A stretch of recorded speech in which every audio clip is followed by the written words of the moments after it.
wanted to shoot this quick video just to show you guys the lights fully hooked up. So you see the GoPro mount there. There's the lights on the front. They are mounted to one of the open screw holes that are just sitting there. I used a lock washer on the inside, and you can see how the wires are routed. So you got one there and then two coming across from that side.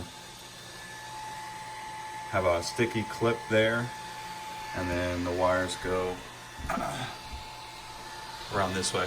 I don't have the batteries clamped down, so let's actually show you the rear real quick.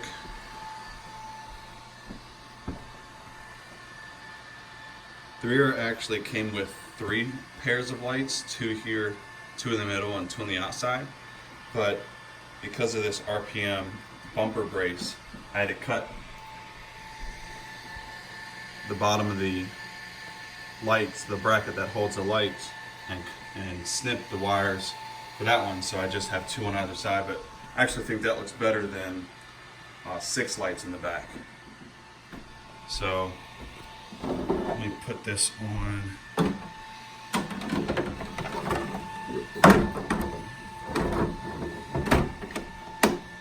So you guys can see what it looks like. There. And there. Really cool. Alright, so let me take this off.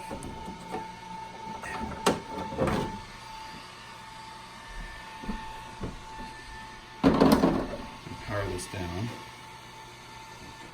Let me unplug the batteries real quick. Alright, so real quick, just how I ran the wires there. Well, let me start with the back, or the front, because that's where I started. So, across there, through that sticky clip. And under here, this is where one of the plugs is.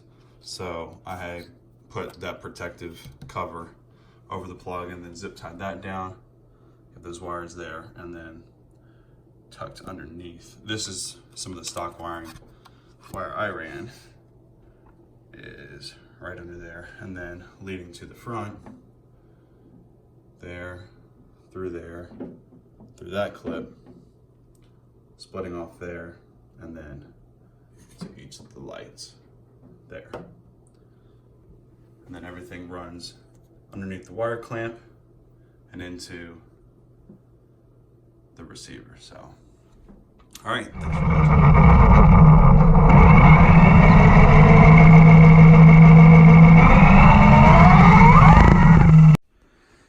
Just wanted to shoot a quick video, just showing a kind of proof of concept with the lighting setup on my X-Maxx. So I got lights up here in the front, lights in the rear, and the problem that I was having originally was the lights were connected by design to the receiver in either the channel 1 or channel 4 port, and it was flickering anytime I would steer the truck or accelerate. The lights would dim out and they would flicker. So I wanted to do some kind of separate battery, and didn't know exactly how I wanted to do it.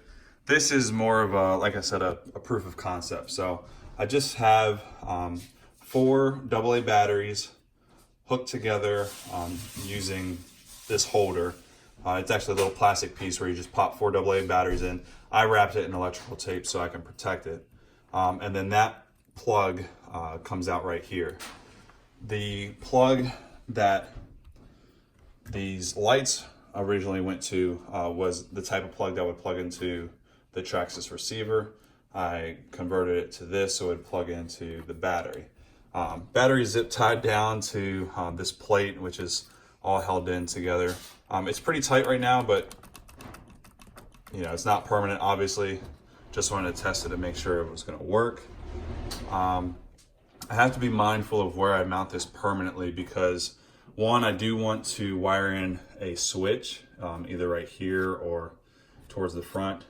But I have to be careful with putting the body on, making sure that this will clear wherever I end up putting it. So you guys can see right there, it's got to have enough room for that the bottom of that hook there. So if I mount it where the battery is right now, at least that far out, I'll be fine.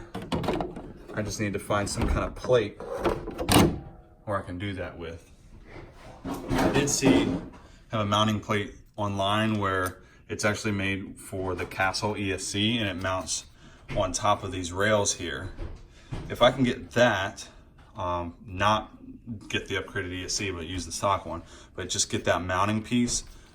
I don't know if these wires would be in the way, but I could do something like that.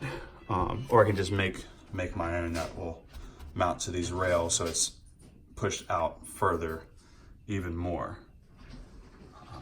But then I'll wire in a switch, make sure that it doesn't get in the way of the steering there. We'll figure something out, but anyways, let me connect this just so you guys can see. There we go. Connected. Lights are on there. Lights are on there. And of course, the truck's not plugged in, so.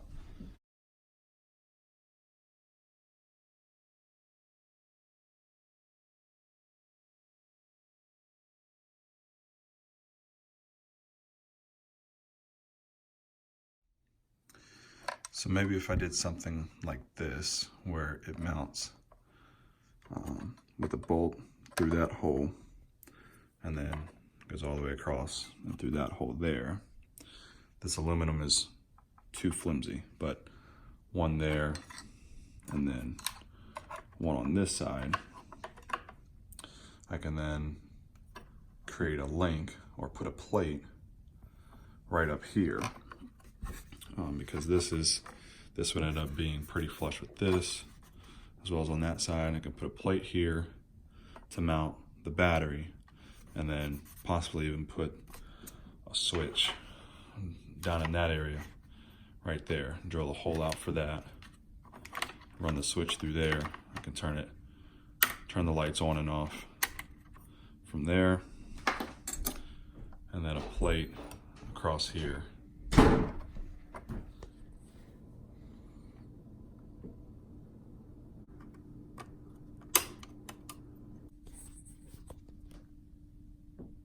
All right, another quick video, just kind of showing proof of concept. Battery pack for the lights up here. Switch for the lights, gonna be mounted there. Wiring underneath won't be an issue. There's plenty of room under there for it. Just gotta make sure it's tucked away. All right, so doing another quick test here. I went ahead and bought one of these 9-volt battery holders. These lights, they actually say that they run from 6 volt to 7.2 volt. But along this line, I believe it's right in here, it looks like there's some kind of voltage regulator connected in line with this. So I think that, I don't know how many volts the receiver puts out, but there's got to be something in there where it reduces the voltage, something. I'm not very good with electronics. You know, I'm a novice when it comes to all of that stuff, but I do know that, I don't know, maybe the 9-volt battery will make these burn out quicker, won't last as long. I don't know, they burn at about the same brightness that they did before. But anyways, I have this connected here. I just have the wires coming off of this 9-volt holder, just kind of pushed into the pins that would normally connect into the receiver. Pop this rubber grommet out and pull the wire out through there. So I didn't want to rewire everything just to test this out. But I do like this because it's got an on-off switch right there on the 9-volt holder. If anything, I can turn it on, run the truck, test it out. If I notice the lights go out or whatever, then, you know, my fault. It's my own loss. But I wanted something that runs on battery, that's really easy to mount up. Like that's not going anywhere over jumps or anything. And I wanted something that I can turn on and off separate from the truck, because whenever it's connected to the receiver, and I hit the throttle or I turn the steering, it flickers and it dims out. So hopefully this solution will work. Anyways, I'll keep you guys updated. Check it out. Lights are on. The truck's not running. All right, so the wiring of the lights is finally finished. So there's the lights in the back, and they're on. There's the lights in the front. And we've got wires coming in through here and through here. They meet up in the middle, and they meet at a junction right here, and then this just loops around into this 9-volt battery where I can switch them on and off. Just right there, separate from the truck being on and off. That solves the problem of the lights flickering anytime I turn the steering wheel or hit the throttle. So everything's finally finished after days of experimenting and figuring out what is going to be the best for what I want to do with the truck. So appreciate you guys watching. Leave a like if you enjoyed the video. Subscribe for more like this. Hit the notification bell to be notified anytime I put up a new video. And until next time, take care.